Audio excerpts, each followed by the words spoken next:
पुराण वर्णित प्राची सरस्वती नदीर अस्तित्व लुप्त प्राय होइथिबा बेले प्राचीन प्राची संस्कृति प्राचीन प्राची नदी अववाहिकार थिबा द्वादश माधव द्वादश शंभु द्वादश शक्तिपीठ समेत शताधिक कीर्तिराजीर पुनरुद्धार पाई एक जनजागरण सृष्टि उद्देश्य प्राची परिक्रमा चैरिटेबल ट्रस्ट पक्षरु स्वामी प्रज्ञानंद महाराजांको प्रत्यक्ष तत्वावधान गत 29 तारिख ठारू नियालीर अंध कपिलेश्वर मंदिर ठारू आरंभ होइथिबा प्राची परिक्रमा नियाली माधव नयाहाट काकड़पुर विभिन्न मठ मंदिर परिक्रमा परे आज प्राची नदीर केलुणी मुहाण निकटरे पहुंची।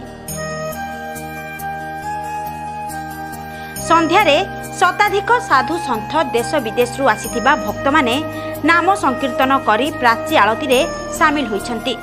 एही परिक्रमा पुनः प्राचीर संगम स्थलीरू फेरी आसंता 6 तारिख रे प्राचीर उत्पत्ति स्थल अंध कपिलेश्वर मंदिर पहुंचीबा परे परिक्रमा शेष हेब।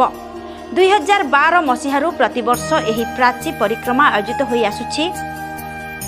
आम देश भारतवर्ष नदी रे परिपूर्ण प्रायतः गंगेश जमुनेश्चैव गोदावरी सरस्वती नर्मदे सिंधु कावेरी जलस्मिन् सन्निधं कुरुक्षेत्रे गया गंगा प्रवास पुष्करिणी च एतानि पुण्यतीर्थानि स्नान काले वहन्ति। आम ब्राह्मण देवता माने जेतेबेले स्तुति स्तव प्रार्थना करती नदी मानक आह्वान करती।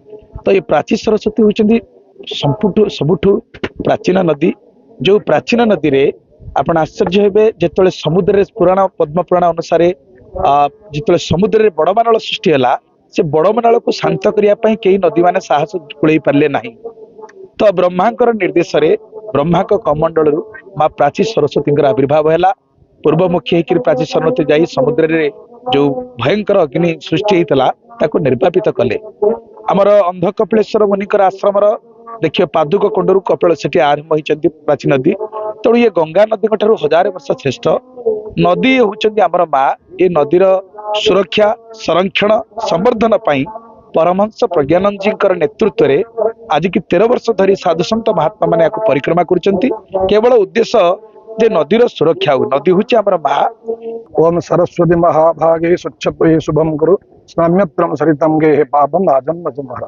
अर्थात माँ सरस्वती प्राची सरस्वती आराधना पूर्वक दीर्घ 7 दिन व्यापी ये जो प्राची परिक्रमा महोत्सव चलित वर्ष त्रयोदश पालन त्रयोदश वार्षिक पालन कर पूज्य परमहंस प्रज्ञान जी महाराज तत्वावधान तथा पौरोहित्य ओडिशा तथा देश विदेश अनेक साधु सन्त मान समागम यही परिक्रमा कार्य चालू रही।